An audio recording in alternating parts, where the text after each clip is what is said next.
Assalamualaikum warahmatullahi wabarakatuh.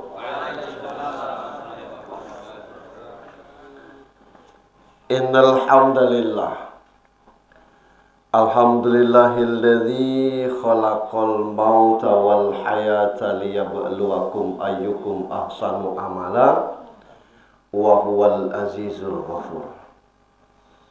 Ashhadu an la ilaha illallah wahdahu la syarikalah wa ashhadu anna Muhammadan abduhu wa rasuluh la nabiyya ba'd. Allahumma salli wa sallim wa barik ala sayyidina Muhammad ibni Abdullah wa ala alihi wa sahbihi wa mawala. Qala Allah ta'ala fi kitabihil karim, na'udzu billahi minasy syaithanir rajim. Bismillahirrahmanirrahim. Kaifa takfuruna billahi wa kuntum amwatan fa ahyaakum thumma yumitukum thumma yuhyikum thumma ilaihi turja'un. Wa qala ta'ala aidan alladzina idza asabathum musibah qalu inna lillahi wa inna ilaihi raji'un. Ulaika alaihim salawatum min rabbihim wa rahmah wa ulaika humul muhtadun. Wa qala Nabi sallallahu alaihi wasallam al-maut babun wa kullun nas dahilu. Sadaqal azim wa sadaqar rasul karim. Istri dan anak-anak hingga ke cucu-cucu almarhum yang kita hormati dan dirahmati Allah. Bapak Imam Khatib Bilal Garim yang saya hormati, Bapak Ketua RT 20, RT 22 yang kami hormati, Bapak-bapak, Ibu-ibu, takzin sekalian yang dirahmati Allah Subhanahu wa taala. Ada orang ngomong kalau dengan Allah tuh jangan main hitung-hitungan. Nanti kita tidak ikhlas. Gara-gara tidak ada perhitungan itulah makanya kita malas mengerjakan sesuatu. Kalau usaha tidak ada hitung-hitungannya, bangkrut kalah. Sama dengan Allah kita harus hitung-hitungan. Nah, saya ngajak kita ngitung pahala kita malam ini. Berangkat dari rumah, bismillahi amantu billah tawakkaltu ala Allah la haula wala quwata illa billah.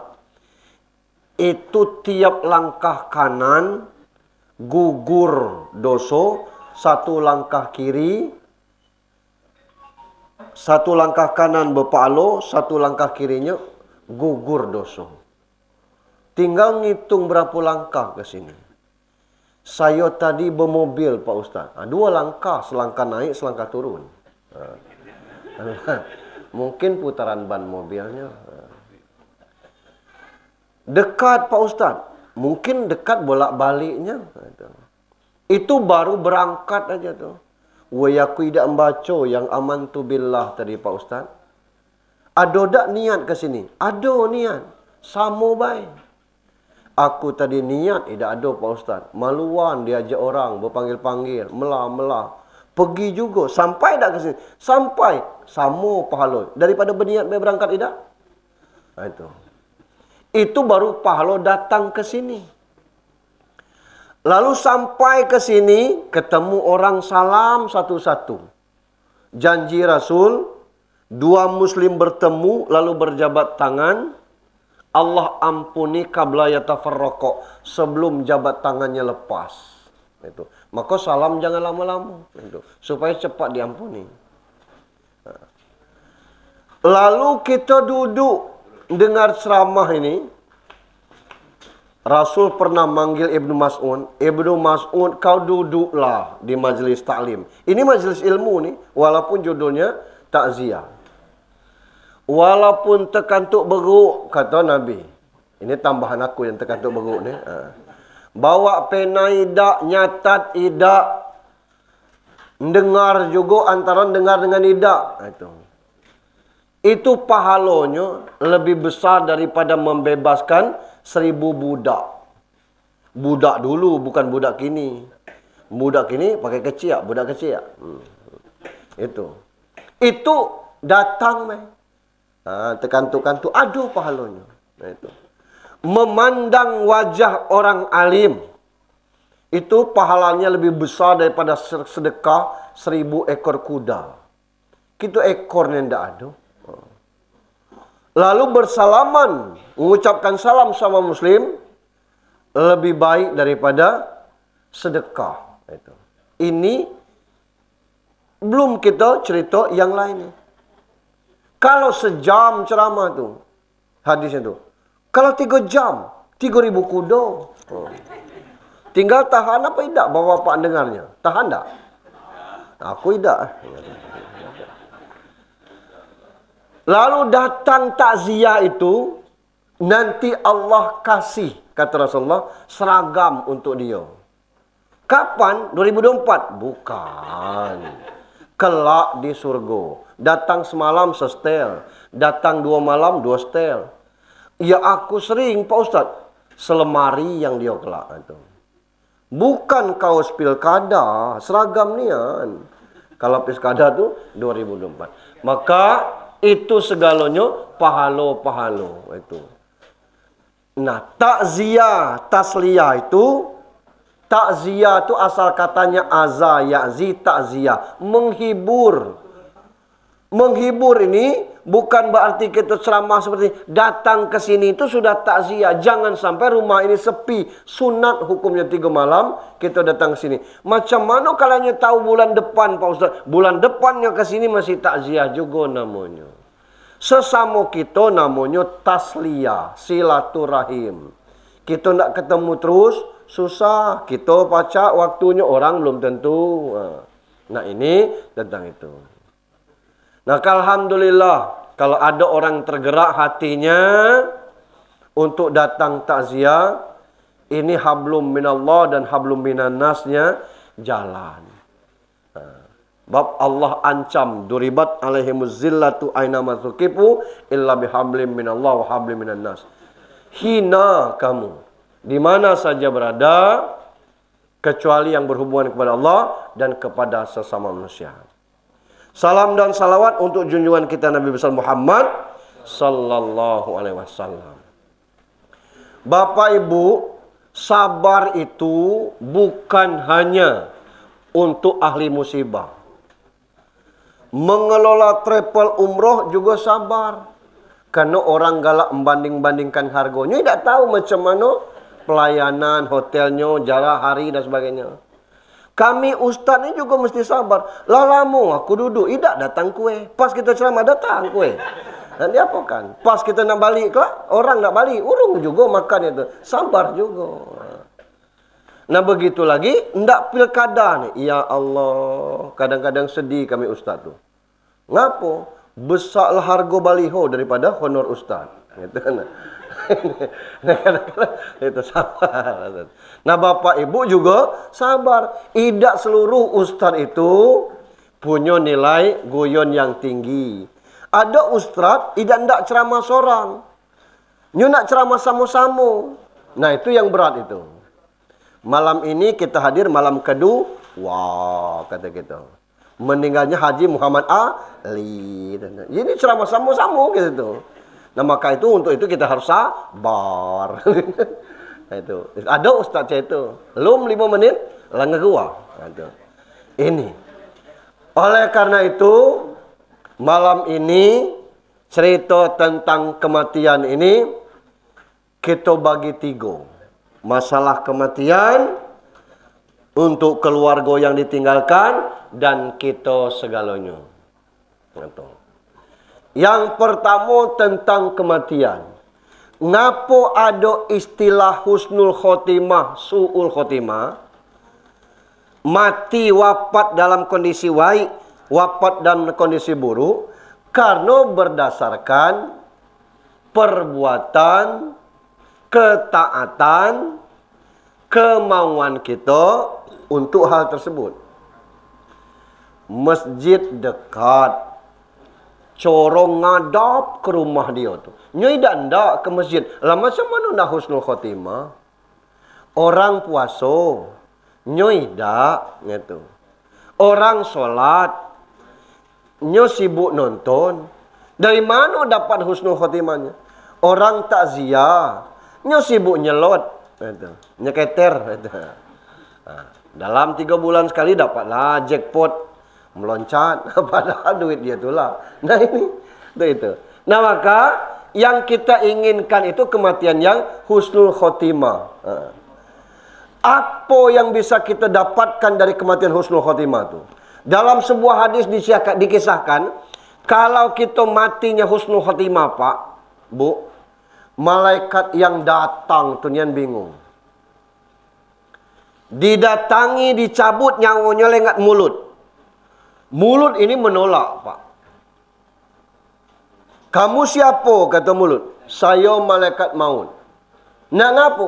Nak cabut nyawa Pulan bin Pulan lewat mulutku. Mulutmu. Kata mulut, cari jalan lain. Tak bisa lewat mulut ini. Lah ngapo? Yang baca Quran mulut ini.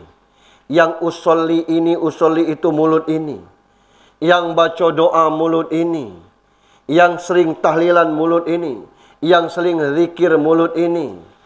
Yang sering menyampaikan hal-hal yang baik mulut ini.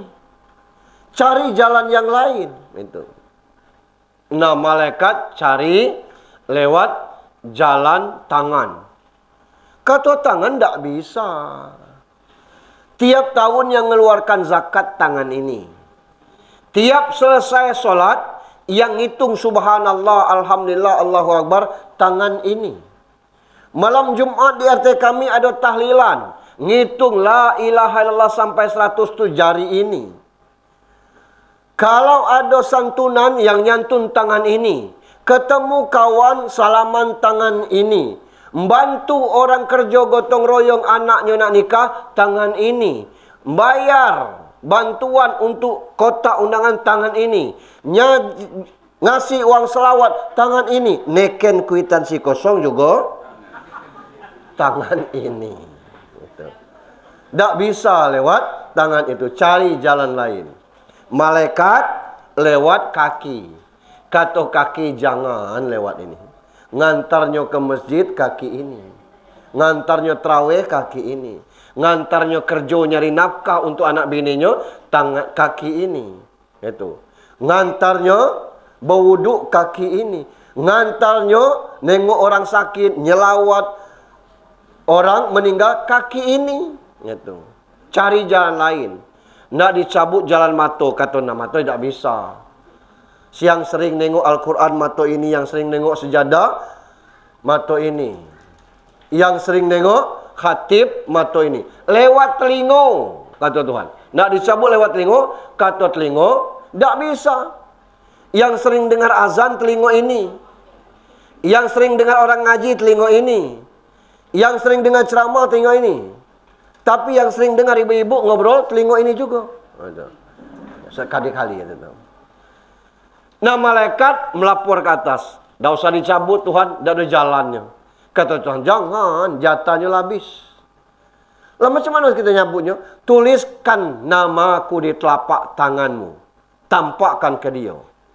Nah, waktu telapak tangan malaikat itu diampakkan kepada Haji Muhammad Ali itu, dia membaca Allahu Akbar, waktu ruh dibaca.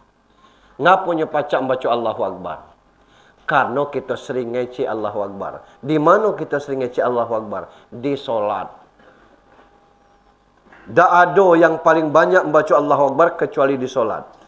Orang yang tidak solat tu baca Allahu Akbar 2 kali. Litak bertegak nak duduk, litak duduk nak bertegak. Allahu Akbar. Nah ini kematian yang husnul khotimah. Perkara tempatnya di rumah sakit. Jangan dikira orang mati di masjid itu selalu husnul khotimah. Oh, ya lang kelok lanang tu ninggal di masjid. Tanya dulu apa sebabnya ninggal di masjid. Ngapo? Buka celengan, kawan pengkok itu. Husnul khotimah apa buka celengan masjid kawan? Gebuk mati di masjid ya tu. Jadi belum tentu itu. Wah, husnul khotimah, kecelakaan matinya. Kecap ditinggang sawit. Kebilo malam. Iya, ngapa perlu ngambil sawit malam? Jadi pertanyaan itu. Lah tidak sadar lewat batas, tak ambil sawit jemur. Nah, ini husnul khotimah bukan masalah tempatnya. Ada orang meninggal di laut, ada orang meninggal di jalan, dibawa ke rumah sakit belum sampai meninggal dia. Ini ketentuan Allah. Nah, yang kita inginkan ini adalah kematian yang su'ul khotimah, yang husnul khotimah.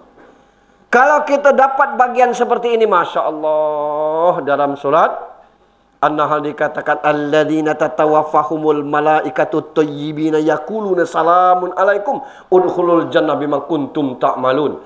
Orang-orang yang diwafatkan dalam kondisi baik, sebelum ruhnya dicabut, malaikat mengucap dulu assalamualaikum, kata malaikat. Udkhulul jannah bima kuntum ta'malun. Ayo masuk ke surga sesuai dengan amal perbuatan kamu. Tidak ada yang ngecek mati. Ayo pindah ke surga. Tapi kalau kita ke bagian yang buruk, yadribu wujuhahum wa adbarahum. Muka kita dipukul, belakang kita ditendang. Malaikat tu kira-kira sama dengan kita. Bertamu di rumah orang elok, kita elok. Orang baik, kita baik. Sebelum sampai ke rumah tu, Assalamualaikum, kata kita, senyum. Waalaikum, ya Allah, ngapa tidak ngabari nak datang? Masuk. Ngeteh ngopi, kata yang punya rumah. Kita senang, orang senang. Kenapa? Yang datang baik, yang nunggu orang baik.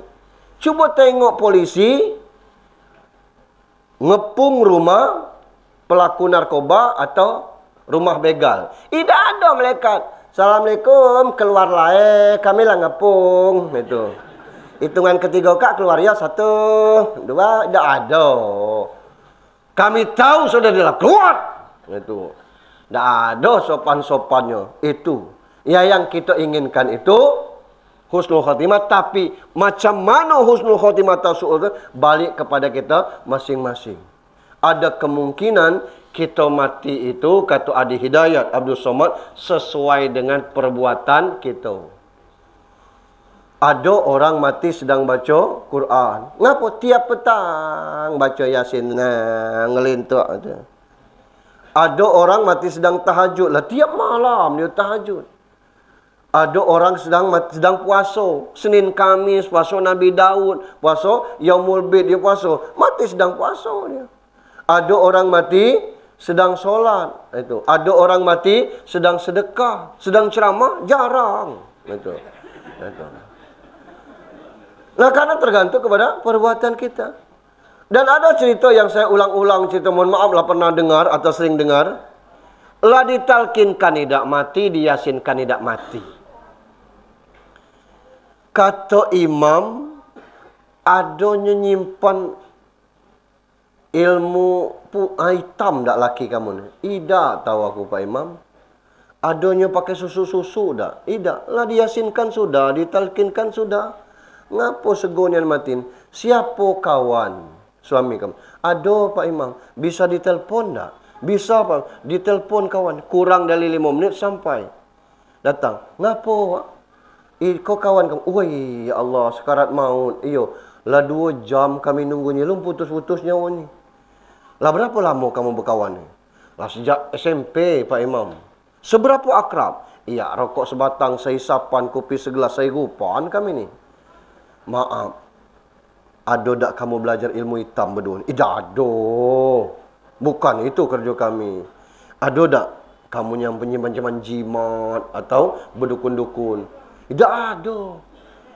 Tahu tak kamu kira apa gawainya tiap hari ni? Segur dia meninggal ni. Kalau nak mati lewat itu. Tahu Pak Imam. Tolonglah kata Imam. Dibukanya HP. Ancaknya ke muka orang. Mati. Terkejut Imam. Ya Allah. Apa yang kau tampak? Nyo nak chip Pak Imam. Nah. Itulah gawe. Nah maka. Tergantung dengan amal perbuatan kita sehari-hari untuk kematian. Nah ini kematian. Kapan mati, umur berapa, itu urusan Allah. Itu. Sebab mati itu tidak ada kaitannya dengan umur. Itu. Tidak ada kaitannya dengan penyakit. Tidak ada kaitannya dengan itu. Mati itu kaitannya dengan ajal. Fa idza jaa ajaluhum la yastakhiruna sa'ata wa la yastaqdimun. Kalau mati seseorang, putus hubungannya terhadap dunia. Mati itu fa idza jaa ajaluhum, sampai ajal la yastakhiru sa'atan wa la yastaqdimun. Semenit dak pacak dimanjukan, kelak dulu anak kamu belum sampai, dak ada cerita. Matilah cepat, kami lagi ngumpul, tidak juga pacak.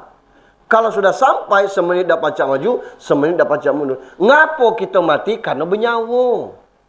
Kullu nafsin zaikatul maut. Setiap makhluk yang bernyawa pasti akan merasakan mati. Bukan kita baik, mangga bernyawa, mangga mati.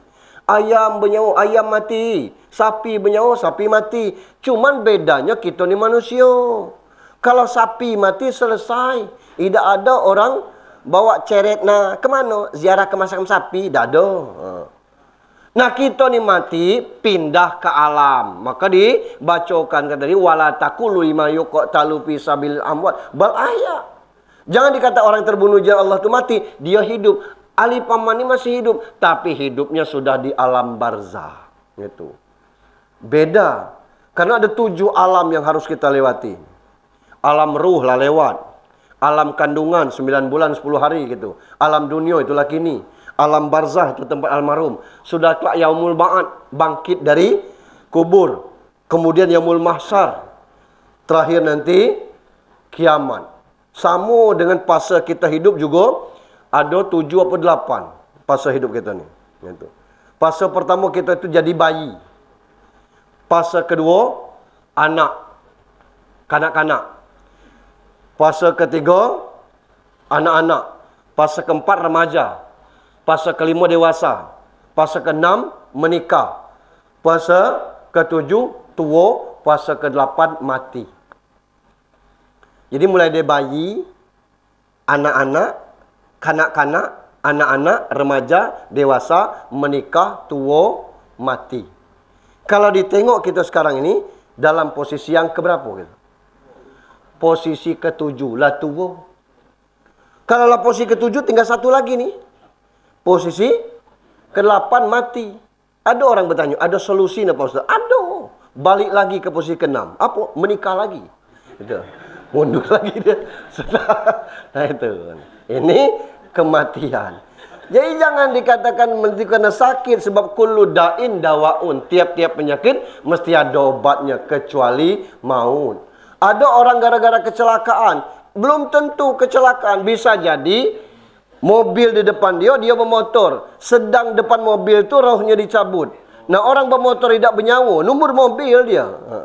Ya belum tentu mata kita sampai ke situ melihatnya. Maka ketentuan Allah berlaku atas kita segalanya. Yang jelas, siap atau tidak siap, kalau ruh nak dicabut, dan ada urusannya dengan kita. Ini kematian. Lalu ke berikutnya, prosesi kematian itu sama. Mulai dari memandikan, cuman bedanya, kita ni kadang-kadang galak lelet. Saking leletnya lelet dolin. Mati jam 11. Nak dikuburkan besok, nak ngapo? Nak nunggu anak-anak sampai. Nyobali hidup idak. Anak lambat sampai, nyo kemati juga. Kalau meninggal subuh, bila perlu sebelum zuhur kuburkanlah. Terlambat sudah zuhur. Ninggal sudah zuhur, kuburkanlah sebelum asar. Paling lambat sebelum maghrib atau sudah asar. Orang Jawa, mohon maaf tidak seluruhnya, ninggal malam, malam itulah nyo kubur. Itu. Kenapa? Mempercepat kepada kebaikannya. Yang kita ni kadang-kadang, ya Allah, ninggal malam. Belum dikubur malam tu. Besok subuh, belum dimandikan tu. Nunggu orang meliang. Itu. Lah meliang, baru dimandikan. Jam 10 meliang itu. Ngapa tidak dimandikan subuh tadi? Lah untuk apa Pak Ustaz dikubur belum? Supaya yang nyelawat itu belum tentu pacak lama. Maka kalau sudah dimandikan, yang tidak pacak lama diminta solat jenazah. Daripada datang ngobrol, Di siko banyak Anies apa Ganjar? Kami kemungkinan Anies, katakan. Kelaklah ngobrol itu tuh. Tak usahlah ngobrol-ngobrol, itu dulu. Sholat jenazah dulu, siapkan air wudhu. Jadi ada manfaatnya untuk almarhum, ada untuk kita, ada. Tapi kalau belum dimandikan, tak baca. Itu tuh. Kalau bisa dirubah, kita rubah. Kalau meninggal malam, habis subuh tu mandikanlah. Perkara jam berapa nak dimakamkan, kelak. Jadi orang yang datang, ya siapa nyolatkannya lagi kelak? Ya warga di sini yang nyolatkannya kelak. Yang pendatang jauh-jauh tu yang tak pacak nyolatkannya, nak nunggu zuhur lama, nyo datang nyelawat, melayat, nak bisa langsung solat jenazah. Nak berlima, bertujuh, sepanjang sebelum dimakamkan orang datang solat, tu tak apa-apa. Itu tu. Lalu dikapani, kain kapan tu tidak mesti putih. Misalnya bercarian dari kaur sampai ke muka-muka, tidak ada kain putih. Kain warna lain boleh. Dicari, tidak ada kain lagi Pak Ustaz. Pakai tikar, boleh. Tikar lah habis Pak Ustaz. Pakai daun, boleh. Weh daun tidak ada lagi Pak Ustaz. Cari tanah yang bersih, oleskan dengan tanah, cari tayamu. Tanah tidak ada lagi Pak. Di mana kita tinggal? Jadi itu. Jadi sekarang ini tidak sego-igo nyari kain putih itu. Kadang-kadang tidak pakai beli. Ngapa? Kata Pak Imam, ambil di masjid itu sedekah orang.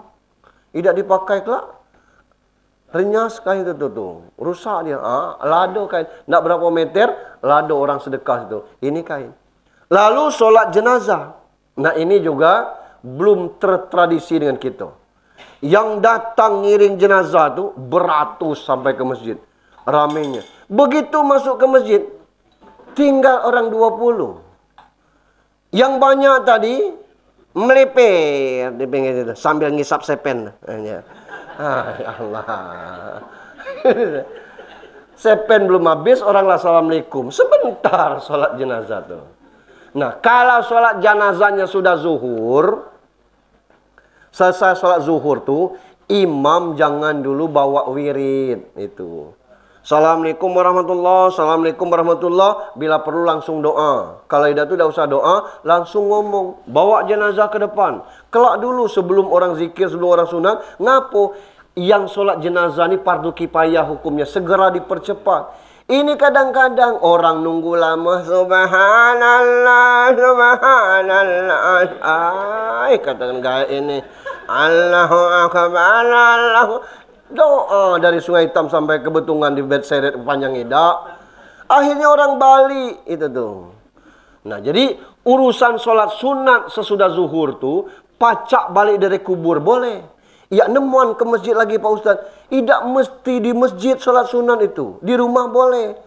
Ngubur jam 1 sampai jam 2. Balik setengah 3. Belum sholat asar masih sah untuk sholat ba'da zuhur. Sholat di rumah. Judulnya ba'da zuhur. Boleh. Tidak mesti harus sudah zuhur langsung sholat. Tidak mesti. Kalau kita nak ngubur, itu yang penting dulu. Ini belum tertradisi dengan kita.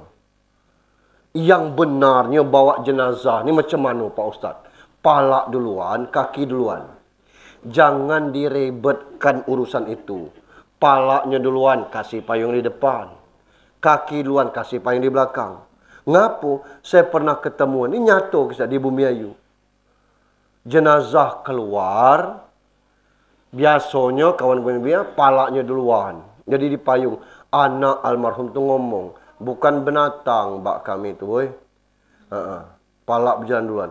Lah siapa pula ngecek binatang? Kata yang ngusung tu kan. Agak emosi yang ngusung tu.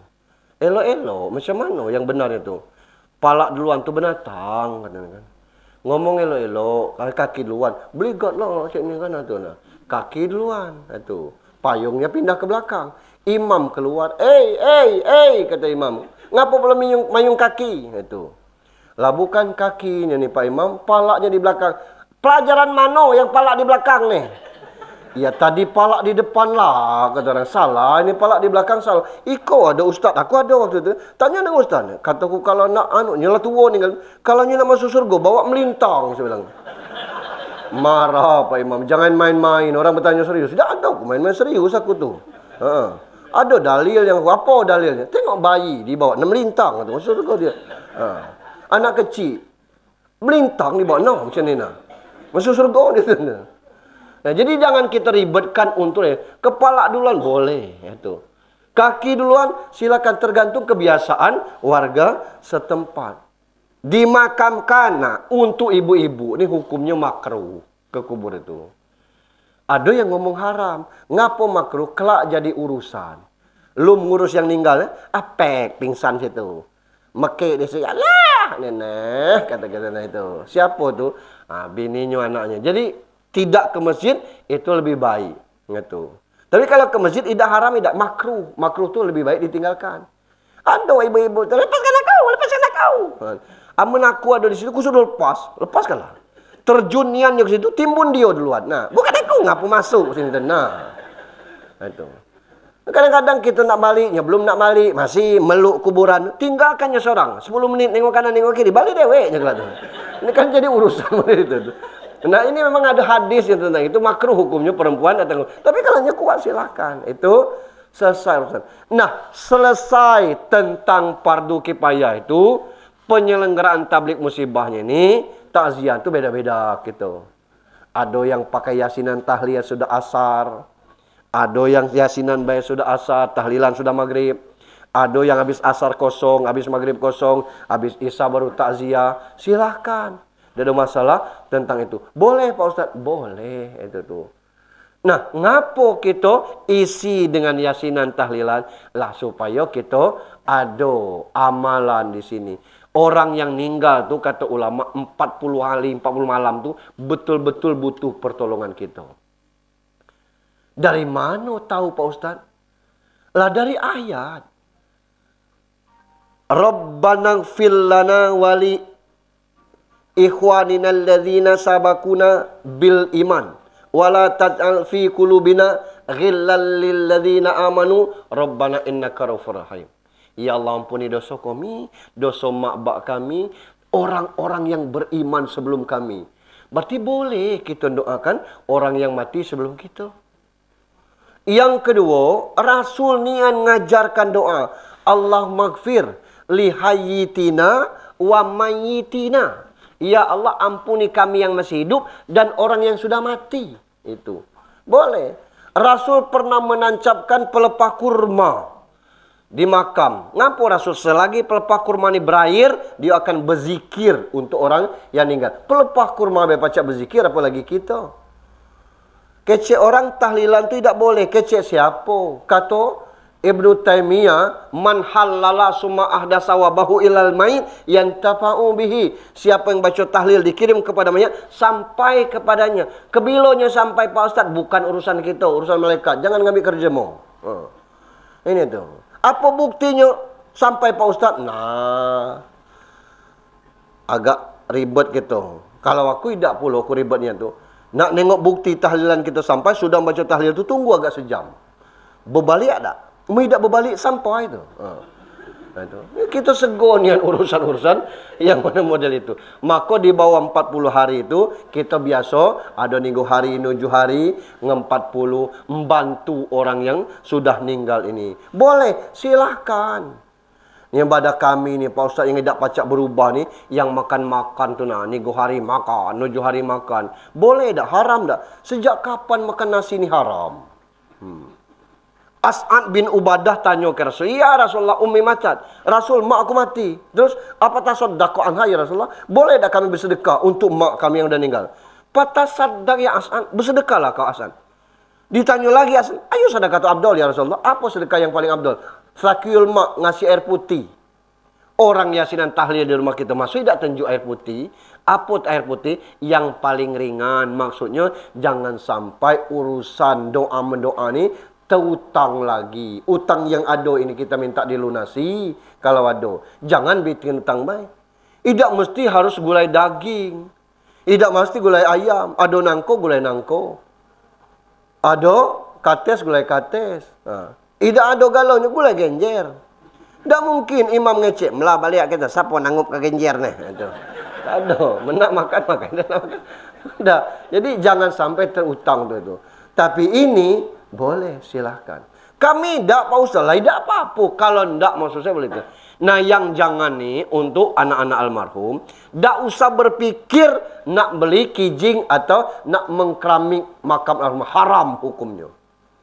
Mengkeramik kuburan itu haram hukumnya. Haram cak mana Pak Ustaz? Haram, haram. Cak mana lagi ngomongnya tuh? Tidak boleh mengkeramik kuburan tuh. Gitu. Tanya ke Pak Suardi ini, yang tiap bulan umroh, makam baki itu berkawan, sahabat-sahabat sampai ratusan sahabat Nabi berkata di situ. Termasuk Aisyah makam di situ. Tidak ada pakai keramik-keramik. Tanah junggung ada batu sebesar lutut, ada sebelah kaki, sebelah betis, ada sebelah kakinya. Itulah tandanya. Makam siapa tidak dikasih tahu. Itu. Ini makam pakai dikasih pondoknya ngapo di dunia dulunya berumah, kasihan pula situ tidak berumah. Bukan itu kebutuhan almarhum. Yang kedua, tak usahlah nyetak-nyetak buku Yasin pakai foto-foto itu. Ngapo? 40 hari dibuat cetak buku Yasin dibagi kepada orang yang baca Yasin. Kelak balik ditaruhnya di rumah tu. Lah dapat 7 buah buku Yasin. Dibaca tidak? Tidak ada manfaatnya. Kalau tidak bersedekah, beli buku Iqra. Balik ke kaur, ada TPK di kaur. Tengok buku Iqra-nya ada tak? Tidak. Nak kasih Iqra gratis. Nah, kalau 50 buah kita sedekahkan wakaf atas nama Haji Muhammad Ali. 50 buah ni untuk 50 orang. Yang hatam Quran misalnya orang 20, orang 30 gagal. 20 orang ni sekalinya hatam Al-Quran. Huruf Al-Quran itu 1.027.000 huruf. Masa Pak Ustaz hitung dewek tidak percaya. Itu.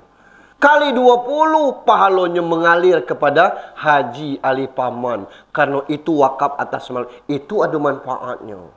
Nah, karena kita harus berkaji seperti itu sekarang. Kalau kita bercetak buku Yasin tidak dibaca, tidak ada pahalanya tu. Kalau dipajang di rumah, kadang-kadang diendapkan di rumah, tidak ada pahalanya tu. Sekarang ini Al-Quran 30 juz ada di HP kita, tinggal install aja.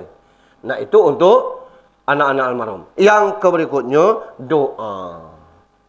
Ngapo?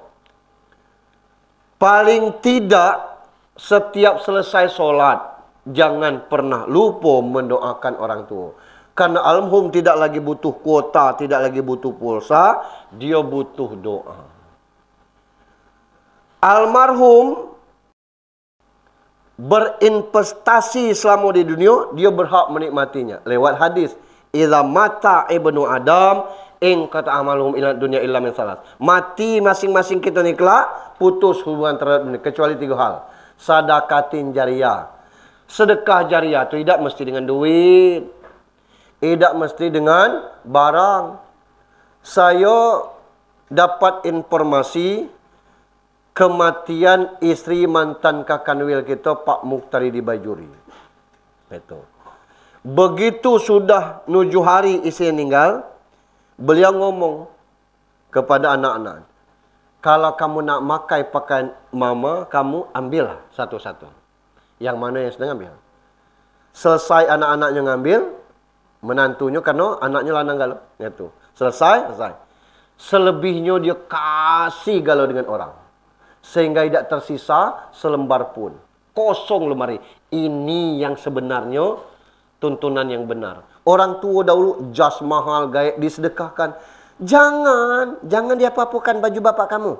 Nak untuk kenang-kenangan. Mak nengok bajunya baik, jadilah. Tidak ada pahalanya. Tapi kalau pakaian beberapa style, dulu pakaiannya masih mulus saat dia menjabat. Pakaian PDH, PDL dan sebagainya. Kasih dengan orang. Yang mau makanya kira-kira kita kasih. Setiap orang pesta makai batik yang dari dia. Pahalanya mengalir ke dia. Dikasih kain yang masih bagus. Setiap orang Jumatan pakai kain dia. Mengalir pahalanya. Daripada diendapkan di lemari jadi kenangan. Dan itu mengungkit perasaan kita menjadi sentimen. Lebih baik disedekahkan seperti itu. Karena itu sedekatin jariyah. Woi, alangkah lemak Pak Ustaz, kami ini berduit ada, berpakaian ada, alangkah nanggung ninggalkan. Woi, sedekah tu bukan duit baik. Semua perbuatan baik itu sedekah. Jadi panitia anak orang pesta tu, sedekahlah itu. Tercacak dari jam 8 sampai jam 12 jadi penyambut tamu. Sampai kamu, jangan lupa makan pula, tak kenal, tak tidak. Nah, itu. Itu sedekatin jariyah, bukan lemak jadi panitia tu. Bergaji ada, itu tu. Kadang-kadang pas nak makan habis 10 gulai. Itu. Nah ini itu. Ini semua kita datang ke sini nih, gali kubur, sedekatin jariyah itu tuh. Itu terus mengalir kepada almarhum. Yang kedua, ilmu yuntafabi, ilmu yang bermanfaat. Beliau ini pernah jadi pejabat. Adalah ilmu yang ditularkan kepada staf-stafnya. Model ini. Kalau model ini. Nyari dana ke pusat model ini caranya. Hubungin ini. Suratnya model ini. Ini salah, jangan diteruskan. Ini model ini. Itu ilmu galau. Tidak mesti harus ilmu agama. Yang tidak boleh itu ilmu yang jahat. Ada ayam di pohon tu. Tiap malam, mak ini balungnya, pakai ini, dijamin dah berbunyi. Paling kung gitu. Nah, orang ngamalkan ilmu itu kita berhak. Dosonya itu. Maka jangan ajarkan ilmu yang jahat. Yang ketiga, awaladin soleh wa yad'ulah. Anak yang soleh.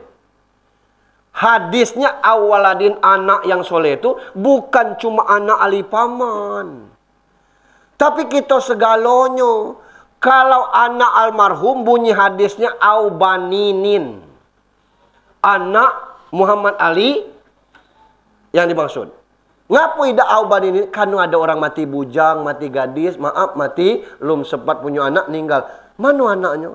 Nah, maka awaladin soleh, anaknya yang soleh dan kita segalanya. Masuk 6 ini. Tidak ada yang tidak solat 5 waktu nak doakan bapak. 6 anak, 6 menantu, cucu-cucunya. Jadilah. Gitu. Luar biasa bapak ibu kita merawat kita. Tinggal mendoakannya aja.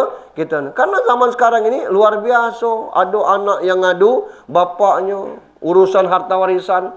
Ada anak yang ngadukan ibunya.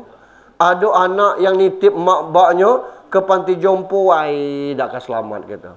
Luar biasa. Saya dapat ilmu dari Ustadz Pekanbaru Riau. Maknya nelpon, apa kabar nak? Sehat mak, ngapa nelpon? Ya aku rindu, kata mak. Ya, nunggu telpon kamu tidak? Aku nelpon. Yo, mak dapat kabar kamu lah berumah. Iyo mak, alhamdulillah nak, ada tempat berlindap. Kata. 2 minggu berikutnya nelpon lagi. Halo, apa kabar? Siapa nih? Mak, katanya. Tidak kamu simpan. Wah simpan mak, tidak sempat ditengok siapa nama tadi. Ngapa mak? Tidak, mak rindu. Ngenian kamu lah beli mobil. Mak alhamdulillah nak. Pacak ngantar anak kulu kilir. Tidak kepanasan, tidak kehujanan. Gitu. Bulan depannya maknya nelpon lagi. Assalamualaikum, waalaikumsalam. Sehat kamu nak? Sehat. Siapa ni? Mak. Nah, alhamdulillah. Lum kembali. Lum. Syukurlah. Tak apa-apa. Kami juga belum sempat situ. Adonian si anu tu malam di rumah kamu. Ada mak. Dia cerita kamu umpan beli anak anjing di Belanda 50 juta. Oh, di keceknya mak. Iya.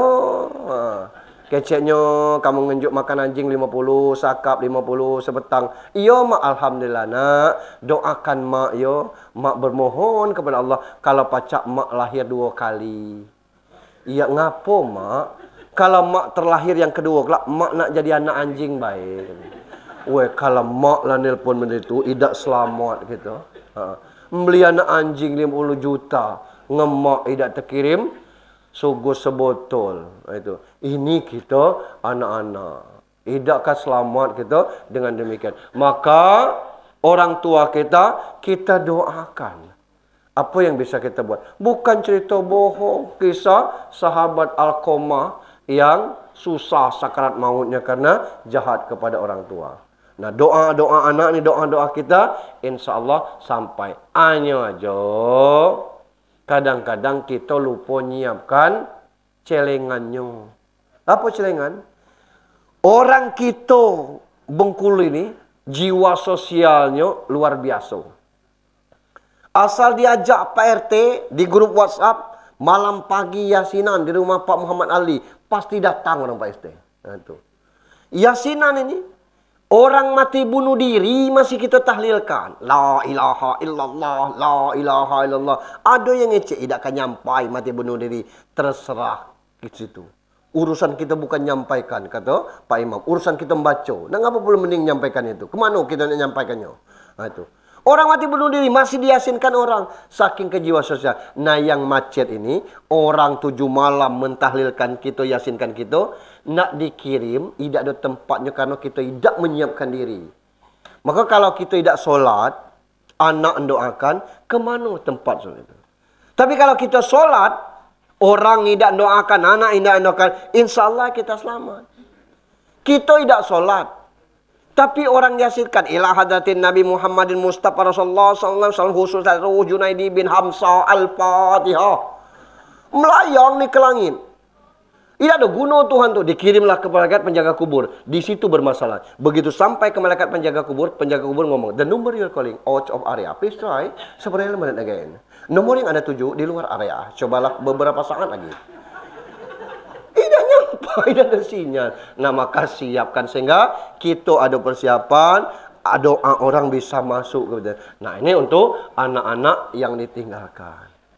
Terakhir, untuk kita yang hadir di sini. Kita ni bakal mati itu. Kapan mati urusan Allah. Di mana kita mati sama-sama. Apa tanda orang nak mati, Pak? Rezeki lah berkurang. Kalau rezeki lah putus, itu tanda kita nampak mati. Dikasih susu, dah gitu. Kasih kopi, dah gitu. Nak bubur ayam, dah gitu. Nak sate, dah gitu. Air putih, dah. Buatlah wasiat, dah kan lama lah gitu. Lah rezeki habis, itu. Ketika rezeki habis, putus nyawa. Itu tandanya. Ngapo? Lah tidak pacak galau. Lah tidak bisa makan galau tu. Itu. Tapi kalau makan masih selero, semangat masih tinggi, itu. Pas tengok ada anak SMA lewat melotot, itu. Itu normal itu tu. Ya normal itu tu. Ya kalau kita lanang nengok betina cantik, nunduk cak ayam baju grindin, tidak sehat itu tu. Normal itu. Karena mata kita ini memang diciptakan dan syahwat itu ada. Tinggal kita persiapkan diri kita. Apa persiapan diri kita? Yang pertama, salimul akidah. Luruskan akidah. Kunci pokoknya itu. Kalimat tauhid la ilaha illallah Muhammad Rasulullah itu akan tertantap. 4 di atasnya itu akan terlaksana baik. Pacak haji berangkat. Tidak pacak haji, gugur kewajiban. Nak pacak haji, duit tak ada. Gugur. Ada bahannya, keluarkan zakat. Macam mana nak berzakat, Pak Ustaz? Makan kami, baik tak cukup sampai pagi. Duduk di rumah, orang hantar zakat dengan kita. Lah 2 gugur. Puasa. Tidak pacak puasa. 4 tahun sakit. Bayar pidiah baik. Dah usah puasa. Solat, dah pacak tegak duduk, dah pacak tunggu guling, dah pacak guling dengan kedip mata, dah tahan, palak ni sakit. Solat dalam hati, tak teluk, masukkan kering-keringgo kita solatkan. Itu, solat. Nah, ngapo solat, puasa, zakat, Allah siapkan cadangan yang sunat. Sunatnya haji itu namanya umrah. Sunatnya zakat itu namanya sedekah, infak, wakaf. Sunatnya solat, ada solat tahiyatul masjid, solat duha, solat tahajud, solat witir, qabliyah, ba'diyah. Sunat puasa, puasa Syawal, puasa Senin Kamis, puasa Nabi Daud, puasa Asyura, puasa Arafah, ada sunat. Tapi syahadat tidak ada sunatnya. Ngapa? Karena inilah penanaman pertama. Ketika syahadat sekedar di bibir, itulah syahadat orang akad nikah. Baca istighfar kata penghulu. Baca, coba. Astagfirullahaladzim, astagfirullah. Bukan astagfirullah. Astagfirullahaladzim. Dibimbing tu. Syahadat baca. Asyhadu an la ilaha illallah wa asyhadu anna Muhammad Rasulullah. Padik syahadatnya. Jumaat petang akad nikah, Sabtu resepsi. Orang ngebang, tidak ada yang solat. Teko makbaknya tidak sembahyang. Nah itu. Kemarin disahadatkan itu. Nah karena apa? Sekedar syahadat untuk melancarkan acara akad nikah. Tidak seperti itu. Maka luruskan akidah kita. Karena ini kunci pokoknya. Segalanya. Puasa lillahi ta'ala. Zakat lillahi ta'ala. Haji lillahi ta'ala. Solat lillahi ta'ala. Kitalah zaman modern. Kalau zaman-zaman Pak Suwardi dulu nak merantau mungkin butuh jimat, butuh ikat pinggang ni. Waktu itu tidak kita makai, kita ni nanggung itu. Waktu itu tidak duit baik. Kini tidak ada orang makai je itu. Saya masih kecil tu kalau hujan panas galak dikasih mak arang nak anu tu kuali tu. Set, nak cina. Ngapo? Bahasa rejangnya cuting. Ditanya ngapo? Dah usah tanya. Kini dah ada lagi. Zaman itu. Kalau ada yang mati sampai 3 seminggu, kenduri di dusun tu. Kenduri kampung namanya. Ada ni tukang bacanya. Assalamualaikum. Misal kemenyan mengepul gitu kan. Itu. Kini 3 sehari dah ada orang hijau saya tu. Ngapo? Akidah kita lah beres. Itu tu. Malam-malam cak ini listrik, tidak ada ngobrol, berlimo. Siut, kata burung. Ada yang nyeletuk. Kalau kabar baik, berbunyi kau sekali lagi. Kalau kabar buruk, cukuplah sekali itu. Siut, kabar baik, alhamdulillah. Orang dulu, ilmunya kan, model itu dulu. Jadi, akidah kita melenceng. Bukan kita baik. Orang Jawa juga model itu dulu. Kalau berdoa tu bukan dengan Allah baik. Ya Allah, nyuwun pangapura. Kanjeng Nabi nyuwun sapangat. Yang ketiganya tuh Nyai Roro Kidul jaluk selamat. Siapa Roro Kidul ini? Tuhan bukan, malaikat tidak. Sekarang tidak ada lagi. Orang-orang doa itu akidah kita lah benar itu. Nah, akidah yang benar barengin yang kedua, sahihul ibadah, ibadah yang benar. Kalau ibadah kita benar, ada peluang untuk selamat di akhirat. Macam mana ibadah yang benar? Ikuti yang diajarkan oleh Nabi. Sallu kama ra'aitumuni usolli. Solatlah sebagaimana aku solat. Bukan praktek geraknya baik. Rasul tu solat 5 kali sehari semalam. Belum ngantuk kan? Ngapo? Karena ada yang salah dengar. Pendengarnya 5 hari sekali. Ya. Bukan 5 hari sekali, 5 kali sehari semalam. Itu. Solat itu. Di Bengkulu ini kota, jumlah masjid kita 460 buah. Itu terdata di Kementerian Agama Kota Bengkulu per Desember 2022. 460 buah. Luas kota Bengkulu ini 151,7 km persegi. Kalau dibagi 151,7 km persegi bagi 460, jumlahnya 329,7. Jadi jarak masjid yang satu dengan satu cuma 330 meter. Tapi tengok jamaah masjid. Banyaklah tiang daripada jamaahnya. Banyaklah lampu daripada jamaahnya. Banyaklah kipas daripada jamaahnya. Belum lagi kalau masjid kita tidak ditunggu oleh mahasiswa. Ui, mengerikan. Kenapa? Yang azan, hasyalatu khairum minal. Cuba diintip di azan. Tidak tegak, megang cina. Hayala salah. Lah tua. Yang muda-muda. Nah ini yang mesti kita perbaiki. Yang apa mesti di masjid Pak Ustaz? Kan sah solat di rumah. Ya. Kalau sahnya itu tidak tergantung tempat. Syarat sah solat itu rukun dengan syaratnya. Kalau syarat rukunnya terpenuhi, sah aja. Nah kalau sah, ngapa tidak di rumah baik? Macam itu ngapa kita tegak ke masjid? Melaki rubuh-rubuh kan masjid itu. Masjid itu gunanya, kita lanang nih solatnya di masjid itu. Macam mana kalau tidak di rumah? Pakai mukena, sebutnya malaikat. Ni ngagap kita tino agak lembut dikit Allahu Akbar ini kita. Ini tugas kita, sahihul ibadah, ibadah yang benar itu. Aku ni belum pacak khusyuk Pak Ustaz. Apa perasaan kita nak khusyuk? Ali bin Abi Talib medites Nabi gagal dah khusyuk. Tidak usahlah kita cerita khusyuk tu. Cuman kita ni berusaha untuk jangan ngikuti iblis. Sebab wuduk kita sempurna, baju elok, kain baru. Tak ada kita mikir yang lain tu. Mikir nak solat. Begitu Allahu Akbar, selesai kabirau, baca Fatihah, macam-macam di otak ni. Kita tengok di RAM tadi 16 harga sawit. Belum naik pecah. Buang ngetrek, harga mudah. Nak ngapo? Orang tidak ada cerita tentang sawit, tapi ingatan itu datang. Ada yang sempat ngitung duit sampai solat tu. Allahu Akbar.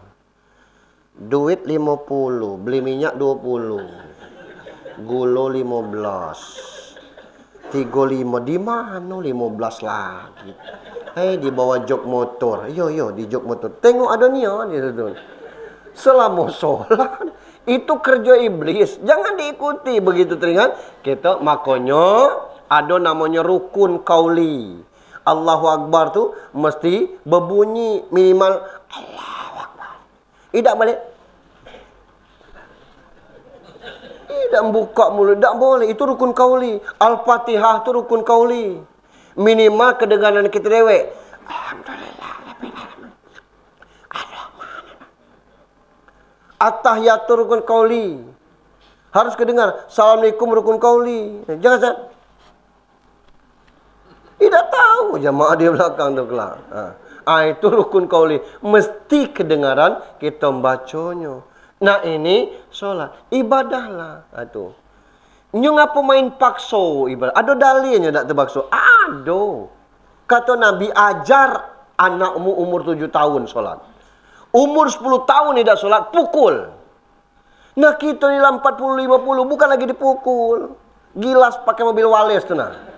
Nah itu salah. Kenapa? Bukan untuk orang lain, untuk kita tulah. Sehingga nikmat ketenangan tu bukan dari rumah yang besar, mobil yang besar, bini yang besar.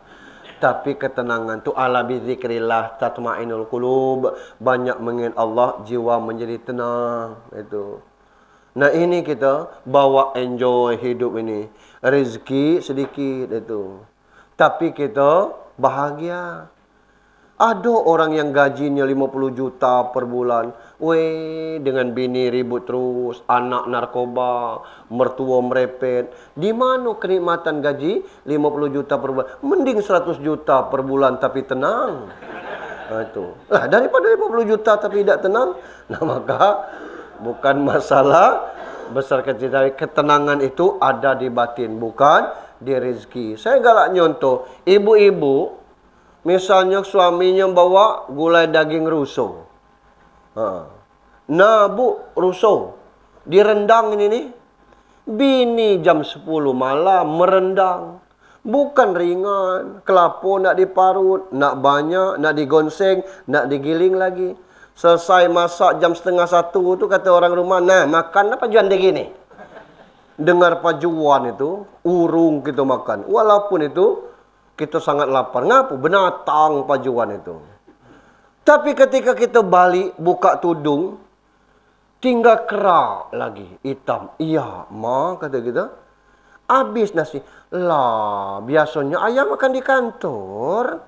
Habis ke anak-anak, tinggal kerak lagi. Sudahlah rebus mie memang. Iya aku masak dulu. Lapar bilang. Iyalah kelak ni. Rebus mie makan kerak. Enggak ayam makan kerak dingin tu.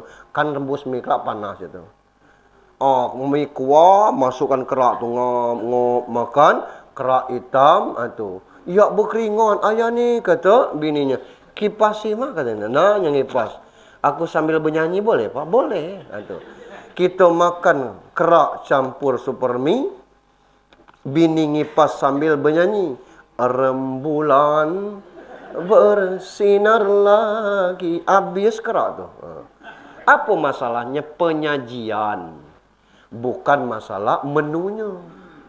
Ketemu suami pelit. Hadapi. Ni dah 2.000. Beli kacang lah. Beli minyak. Beli teri. Beli bawang. Beli anu. Iyo kata kita. Berangkatlah kerja situ. Ada galau lah. Siang kelak dia balik makan. Pesanan tadi ada galau. Buka tutup tudung. Ada peyek sekeping. Ada galau di situ tu. Makanlah peyek tu.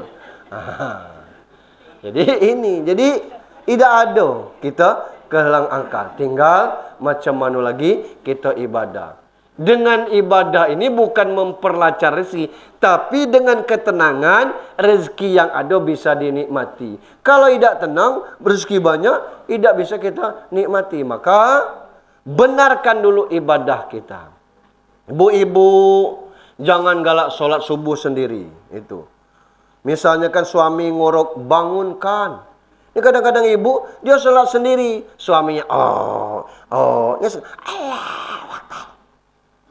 Assalamualaikum. Selesai dia berdoa, dia pandang suaminya. Masih juga tidur. Neraka. Neraka. Bangunkan. Macam mana cara bangunnya? Terserah lah. Teknis bangunnya tu tergantung dia kata. Ya, subuh boleh. Ayah. Kalau cak ini cara bangun kan lokak tidak sembahyang galau lah. Teknis banget terserah kepada kita. Entah itu ibadah sehingga anak nengok kita solat. Jangan jadi rumah tangga yang berantakan. Terakhir yang perlu kita baguskan matinul khuluq, akhlak yang baik. Akidah yang benar, ibadah yang benar, akhlak yang baik. Oi kini ya Allah, eloklah halak kita orang kota daripada orang dusun. Tidak lagi ngerti warang kelawai nguanai, berjoget dengan biduan. Pesta di dusun sekarang tu 2 malam sehari. Hari ini akad nikah, malam ni pesta tu. Besok resepsi, pesta lagi. Malam besok masih berlanjut pesta. Itu. Ini yang kadang-kadang. Apa perasaan cuba? Pagi-pagi itu, tengok di bawah, apa namanya, taruh organ tu. Berserak botol minuman. Apa yang tak diminum main organ tunggal ni? Kadang-kadang, micit flash disk back orang karaoke, tak tahu. Nah ini.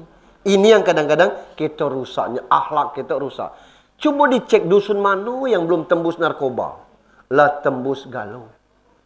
Ini kondisi kita sekarang. Kita di kota ni selingkuh. Orang dusun lah 2 lingkuh. Itu. Luar biasa. Jadi apa saja perkembangan dusun lebih maju dengan kita. Nah pengajian kurang. Takziah tidak ada.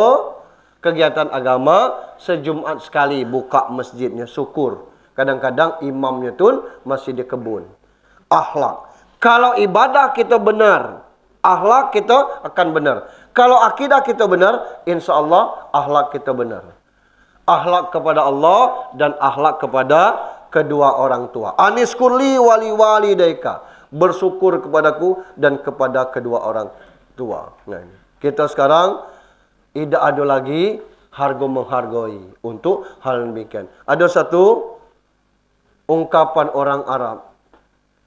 Yang paling menyedihkan kita sekarang ini, saat kita nangis, sedih, tidak satu pun ada yang nanya. Apa kesedihan kita?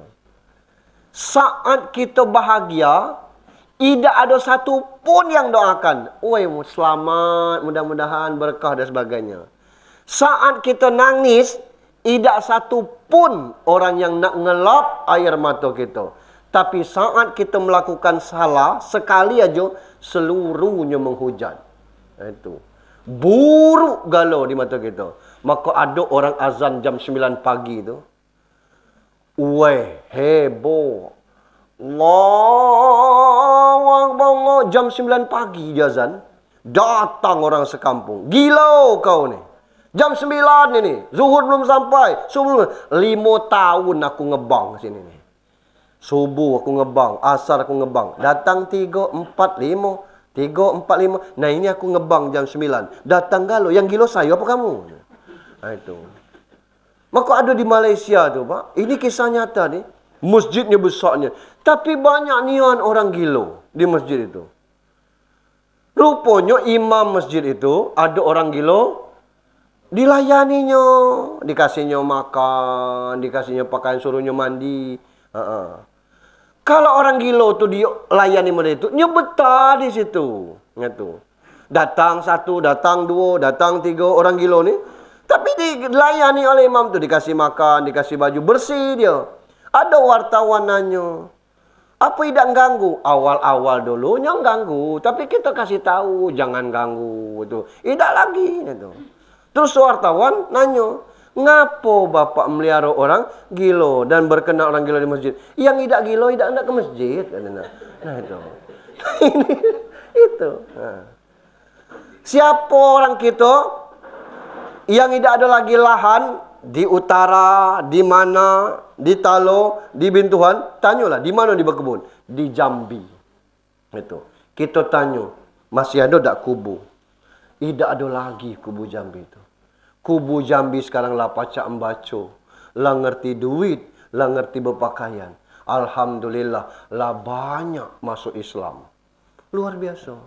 Nah kalau kubu bela sembahyang, kita belum sembahyang, berjahat dari kubu gitu nih. Nah itulah kita untuk hal demikian. Nah, almarhum ini orang baik, tidak banyak tingkah, insya Allah kematiannya husnul khotimah. Saya pikir demikian, mohon maaf 1 jam dari penyampaian ini. Kepada Allah kita bermohon ampun, mari kita sudahi dengan sama-sama berdoa.